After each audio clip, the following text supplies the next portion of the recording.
Good evening and welcome to our second series in webinars, and this one's on conflict of interest. It's quite a small subject, but it's also a very important subject.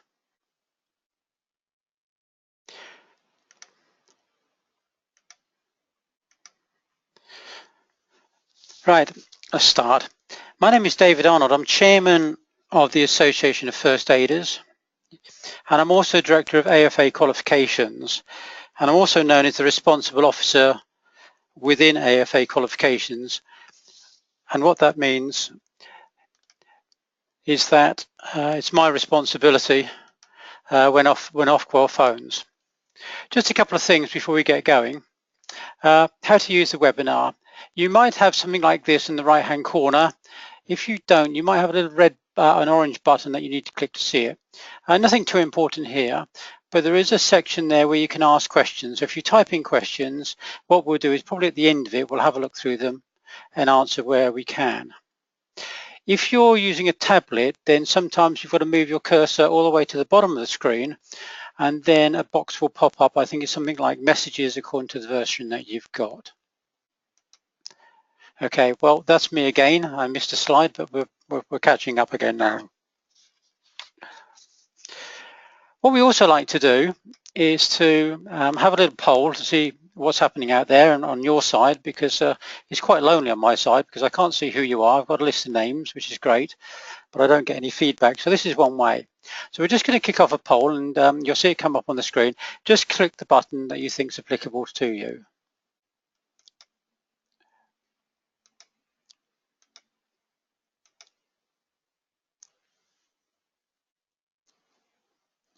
Okay, so here's a question on conflict, and if you have a policy for it. Oh, incidentally, this isn't recorded, so it won't be used against you if you haven't got a policy, so don't worry too much about that.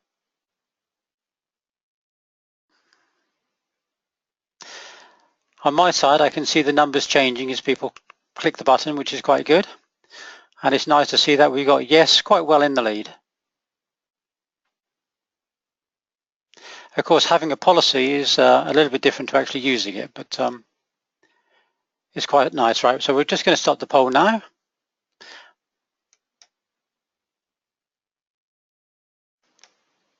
And hopefully you'll be able to see the results. So that's quite good, really. So we've got, what's that? Nearly 74% have got a conflict of interest policy in place, which is excellent. So that's good.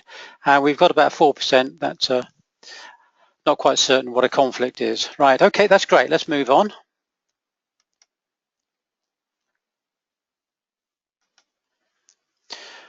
Right, so what we're going to cover today. The agenda today will, as it shows on the screen, what is a conflict of interest, definition, adverse effects, examples? What does mitigate mean? And what should I do if I identify a conflict of interest? Also, we've got a little bit of look at the documentation side, which will vary according to which your awarding organisation you're from, or actually your own policies. What we do for our centres, we do generate sample policies that you can use, but if you've got your own, then by all means do that. Oh, here we go. We've got another poll to get you going as well. So let me just kick that one off and we'll see the result from this one.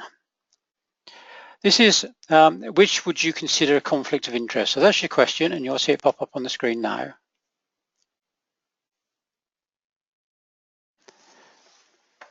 Yeah, you can tick more than one, so tick away.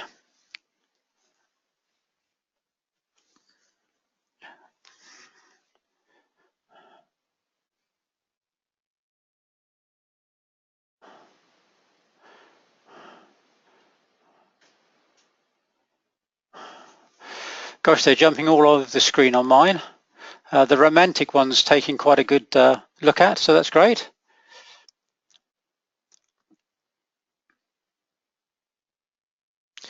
We've got 62% of the voters voted so far.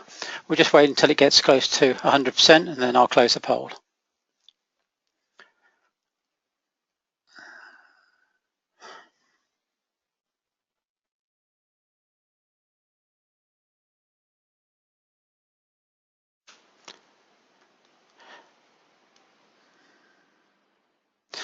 Okay, we're just about there now, so I'll close the poll and we'll show you the results.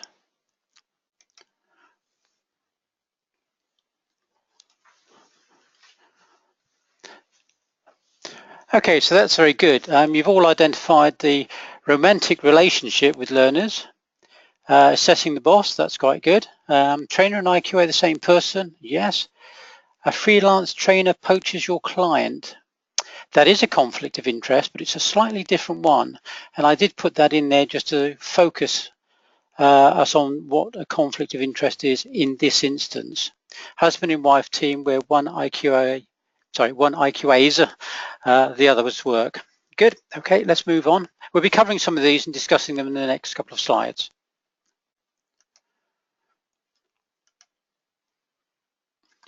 Okay, so let's have a look at the definition of a conflict of interest. General statement here, but it does comply with condition A4 of Ofqual's general conditions of recognition.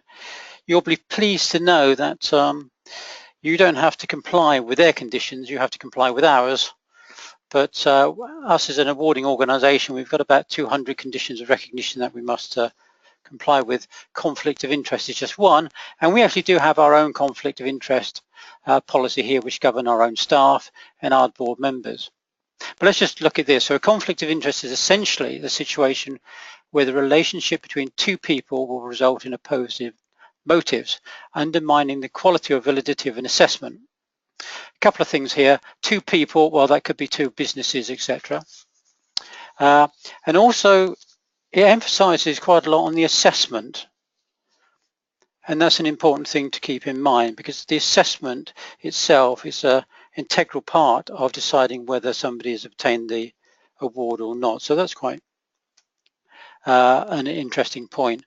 The other thing is that Ofqual were very hot on this one about a year ago or 18 months ago. And we actually found ourselves falling foul of this. We had our own conflict of interest policy, but what we didn't do was ensure that our centres had a conflict of interest policy and they were using them. So what we did then is we obviously looked at this and we generated some sample policies, which we'll cover again later on.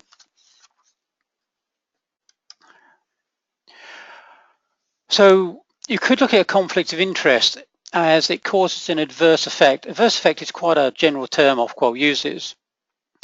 And it could be, it affects the validity of an award, or the award is called into question, and obviously that's quite important.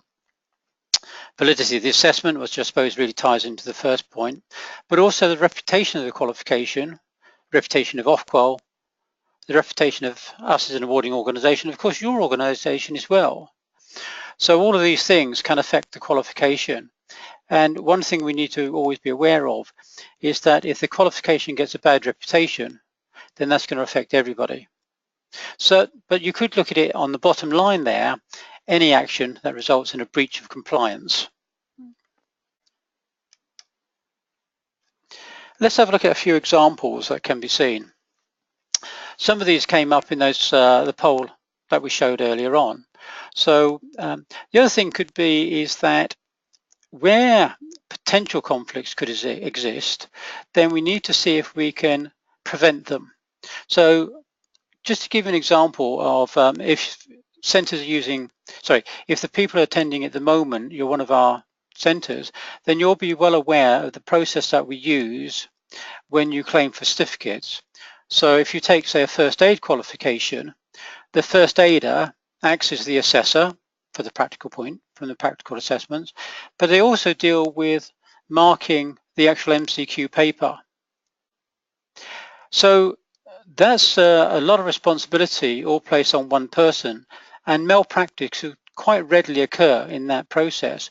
So what we do to help mitigate this, help prevent a potential conflict, is that we actually have another person involved in this one that just checks the marks to make sure that they're added up correctly before claiming for certificates. So that's an example of a conflict, but that's also an example of how we mitigate that conflict. You also need to look at, say, the relationship between the trainer or the assessor and the learner. So the second one here, what would happen if the trainer is teaching his boss? Well, chances are you're not going to fail your boss because it will quite likely affect your employability or at least your end of year bonus. So there's a conflict instantly. So you need to look at mitigating that. We do cover mitigating, but I'll just give an example there.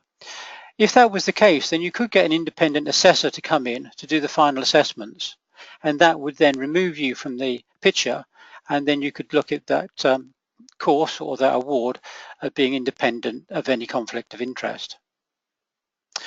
Again, there's another one, close member of the family, a trainer delivering training to somebody else they are romantically involved in, and I think we all know about that one.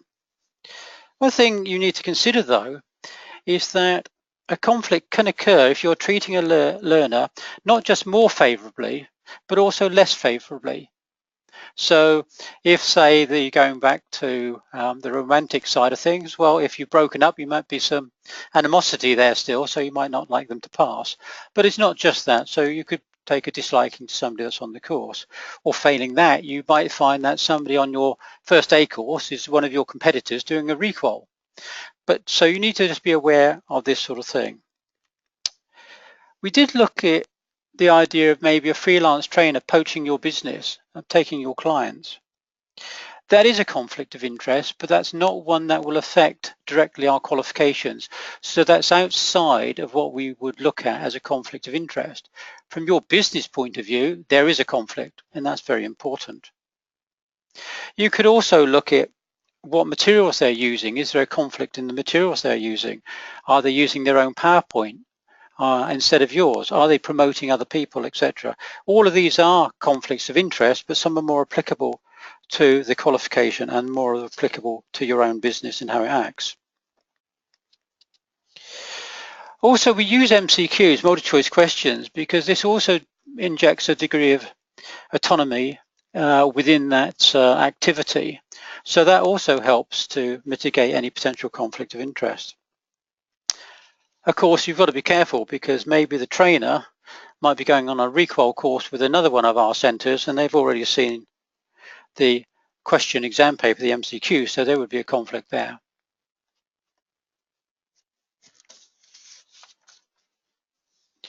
Typically, though, there could also be something where there's a financial involvement. So if you've got one of your excellent clients, so you've got a large client that their boss has come on your course, well, you wouldn't really want to fail them because you might jeopardize your actual business with that client. So there's another thing to look at. A lot of times you can mitigate it by getting somebody independent to break that loop.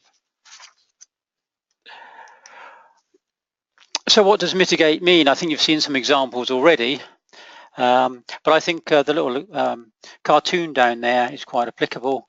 You're wrong, rules are not just rough guidelines. They've got to be pretty well kept.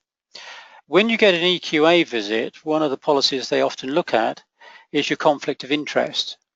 And what that means here is that you do need to issue conflict of interest policies to all your trainers and all your staff that get involved in either deciding or assisting a learner through the qualification path.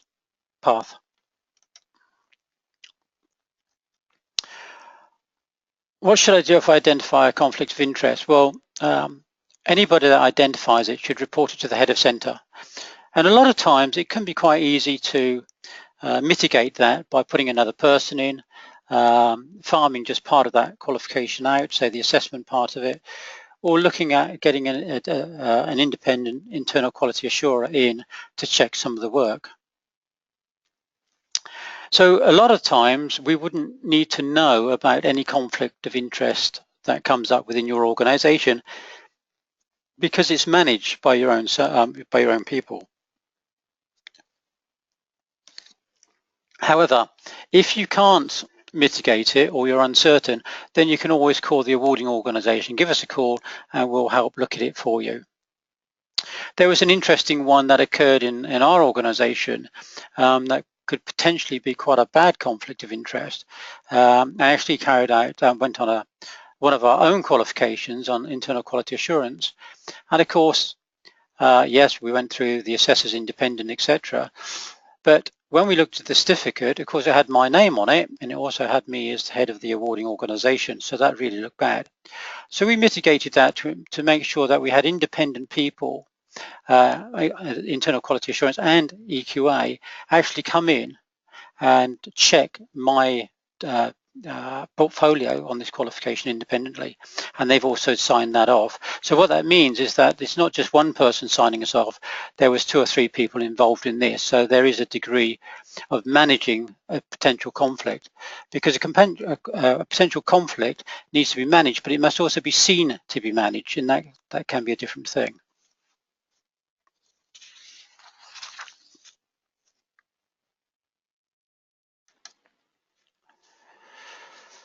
Right, supporting documentation. If you're with us, you'll have a manual called the D13. That's a Centre Compliance Manual. This is a document that you should look at quite often because it references how we relate to you and how you should relate to us. It's our relationship. And it's a manual that you must comply with, and you've actually agreed to comply with it when you joined us in the first place and signed up to be a centre. Within there's also a conflict of interest sample policy, because some of these can be a little bit difficult to write. So what we do in most cases where a policy is needed for a centre, we actually draft a sample or an example of policy so that you can actually edit it and use it. The word there is actually use it, so make sure that all of your trainers have actually signed a conflict of interest policy, and that includes your assessors and IQA people. Just recall, going back a little bit, one of the questions that was posed on the poll was 70% of people thought a husband and wife team, there could potentially be a conflict of interest where one IQs the other. That's true, and this is always an awkward area. So what we would say is, yes, by all means, IQA each other, make sure your documentation is correct, but if possible, from time to time, just get somebody else in to have a quick overview of it. We do accept that a lot of businesses are either husband and wife teams or just 1 or 2 people within that. So it is difficult to manage conflict of interest because in certain cases you'd have probably a lot more divorces if conflicts did occur. But if you think of it, if there is a husband and team business working together, they're also looking at their overall reputation and responsibilities. So they are very keen to make sure that they're doing things correctly. So when we have visited centres in this situation, we haven't really found any major problems there. They're all doing their own jobs, etc. Sometimes the IQA activities may be a little sparse and need tightening up, and that's one thing our IQA people can help out with. So from our own point of view, as I mentioned, we also have internal documents for controlling our own internal conflicts and things like that. We have a condition A4, which is an Ofqual general condition of recognition, and not only do we have to have a conflict of interest policy, but we also have to have an interest register, conflict of interest register, so we actually log conflicts here. If you're a larger organization, then it might be good to have a register, and then you can review it periodically to make sure that the conflict policy and the conflict information that you've received from your staff is up to date, and if there's any conflict that has been highlighted, it can then be managed. So larger centres, we would expect to see a register of this sort of information, and of course it can vary, and if you bring in a new qualification, if you bring in a new trainer, then it needs to be reviewed. Also, if your client base changes, and there may be a conflict of interest there. We also have a conflict of interest for third parties, which always seems a little bit odd, and the chances are you won't need this. But any of our major suppliers, we actually have a conflict of interest with them as well, so we get them to declare any potential conflicts. So there could be things like that they are printing sensitive material, and maybe they're also printing sensitive material for another awarding organization, or failing that, a training department or a center. So you can see where conflicts can occur. There can also be a conflict, of course, between EQAs.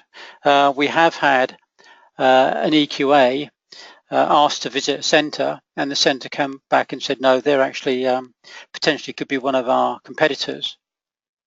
So there could have been a conflict there. So what we did, it was a very easy mitigation, we just changed the external quality assurance. We've got about 17 or 18 EQA staff on the road, so it's quite easy for us just to swap them. But that would be a situation where we didn't expect that to occur, but the centre recognised the EQA's name and said, well, there could be a conflict here, mainly in business competition, and it was easy to mitigate that. So it's not just aimed at trainers or assessors.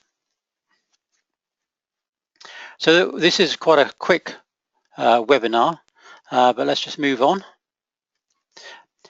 Well, actually, we've pretty well come to the end of this one. As I said, it's quite a small one, but before you leave, there's a little poll to do. And also, if you've got any questions, please type them in now, and then we can have a look at them. There's a small box there called questions. Just click on it and you can type them in and I'll have a look at. But now we've gone through this session, just the last poll, it just gives a little bit of an idea of what you thought of this. So I'm just going to pull up another poll for us.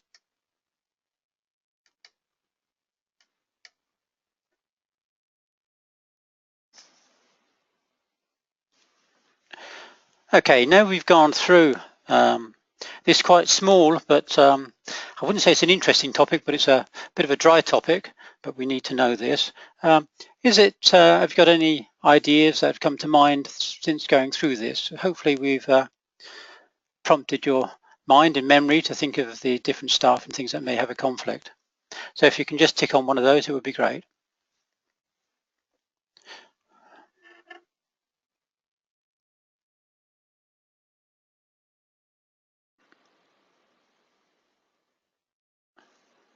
Okay, we're just about there now. I'll just close the poll and I'll show you the results from that.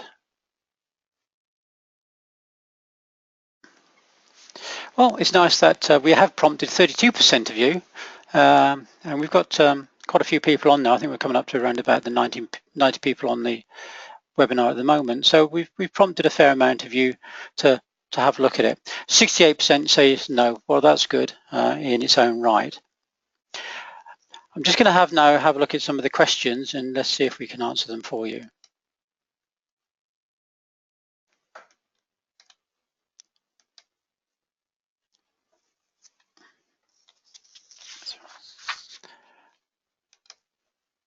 Okay, let's have a quick look here.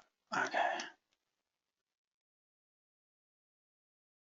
Would the boss acting as an IQA for their trainer, employed or freelance, be a conflict of interest? Would the boss act as an IQA? No, I don't think it would be, because the IQA, if you look at the hierarchy, tends to come a little bit higher up than the assessor and also higher up than the trainer. So if your boss is an IQA, well, they've got the authority with or without being a boss anyway.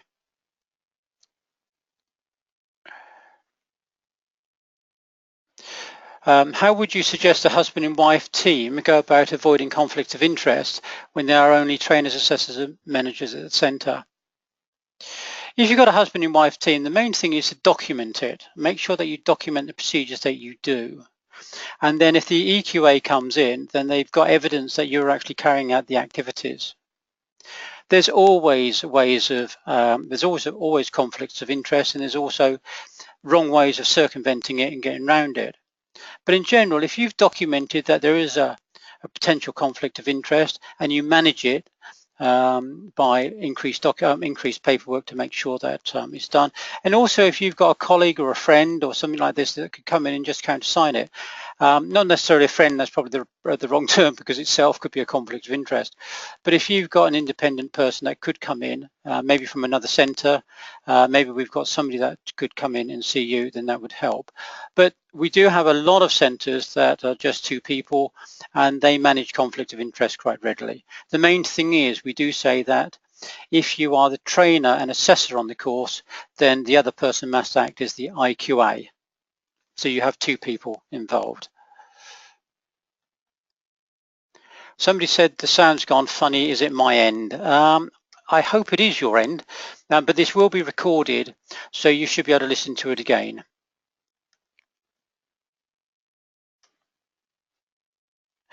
Right, it's a question, this is an interesting one, and it has actually been answered by our staff, but I will just go because it is an interesting one. Can we as trainers mark exam sheets then get another person to check answers? Yes, you can, but make sure that person is independent where possible. But no, if you've got basically what we're looking for here is just an extra person to break that link or that chain. So there's another independent. So if malpractice did occur, it means there are two people being involved, and obviously that's less likely than a single person forging exam results, etc. Should the marker always be different to the trainer and assessor? There should be two people. If you've got a trainer and assessor and they're different people, then a marker could be one of those. It's just basically, as I said earlier on, we're trying to put an extra person between the trainer, the assessor, the marker, and the person that claims for certificates. We just need to break that loop, that chain with one person.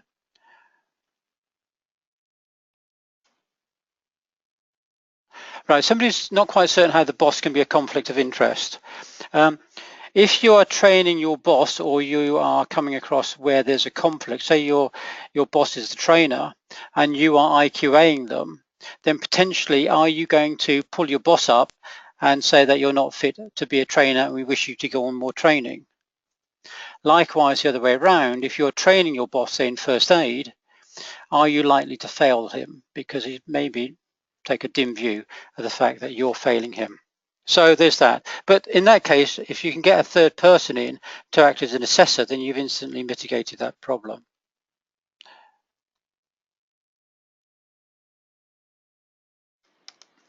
Let's just have a look if there are any else that we can see. How do I access the recording? We will be sending out email links on this one, and it's basically going to go to webinar and there'll be a link there, but we will send you that.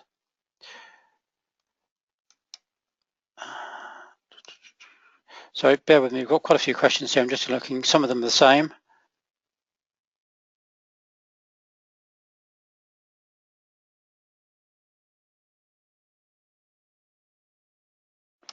Okay, there's somebody that really just uses external people to support them. We'll make sure that they've all signed a conflict of interest policy and that they're aware of what conflict is.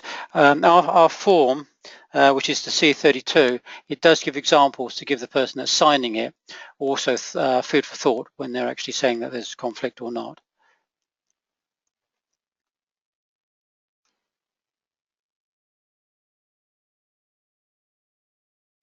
I am an IQA for 2 awarding bodies. Is there a conflict? No, there's not. You're independent to each organisation. I guess there's a small degree that you could give information to each AO, but I don't think that's really a major problem. But what there is that you declare it. Okay, so you've posed a very valid question. So it could be considered as conflict of interest, but it can be readily managed by just declaring it. And then it's also down to the centre if they say, yeah, that's fine. Where do we find to watch last week's seminar? We'll publish that as well. Does the IQA have to be there on the day the MCQs are checked? No, they don't. IQAs can be sampled at any time, or they can or cannot be present. An IQA has 2 operations. One is to look at historic information to make sure that conforms, and the other part of their duty is periodically to actually be present during an assessment or the training, which enables them to have to give feedback on the capability of that person. But it is not mandatory that they're there all the time. In fact, far from it. We would be very much against an internal quality assurance person doing 100% sampling. It would be considered a total waste of time and money. Sampling should be based on risk, and you can indicate the level of risk by just doing 1 or 2 activities and then extrapolating information from there.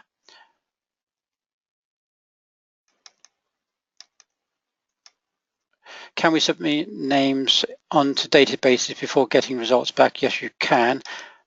If you're using our database, then you can put the names of the learners on there. And if Jack turns into Jill on the day, that's not a problem. You can edit it and then put the results on.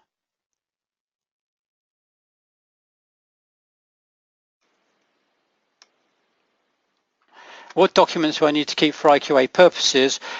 What you need to do is just to keep a note that you've actually sampled or checked the conflict of interest policies. So when you're looking at the documentation, I would ask the centre to show you all the file on the conflict of interest and just go through them and make sure that every trainer, assessor, etc., including yourself for that matter, has signed a conflict of interest. As I said, Ofqual was very hot on this.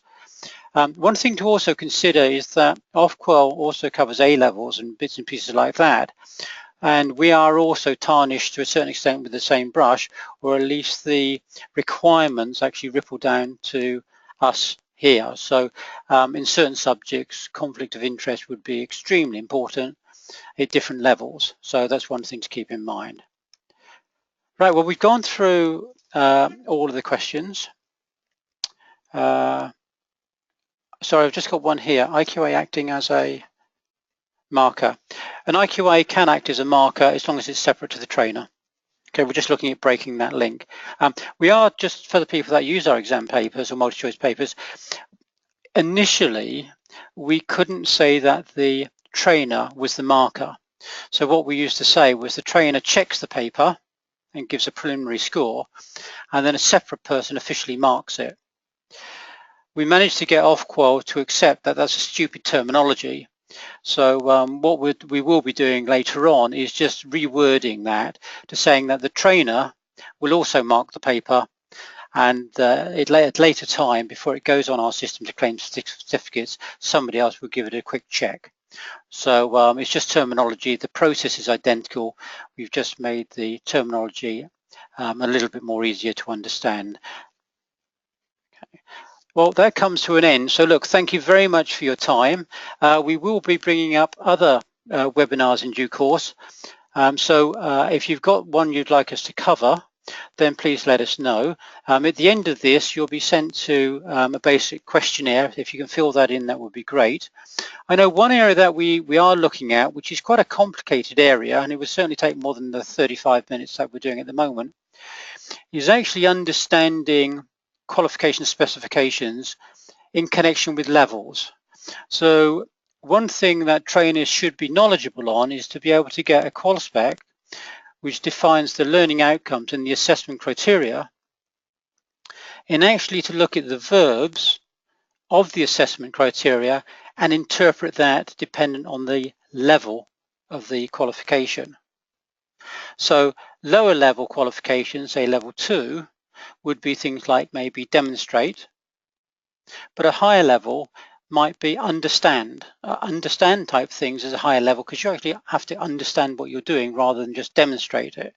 So it's important that trainers understand this terminology, and likewise assessors. So we might be doing one on those. I must admit, personally, I always have to get a book out to remind me when I'm looking at course specs and looking at MCQs to make sure I get it right. Anyway, look, big thanks to everybody for your time, and look forward to talking to you again later. Thank you.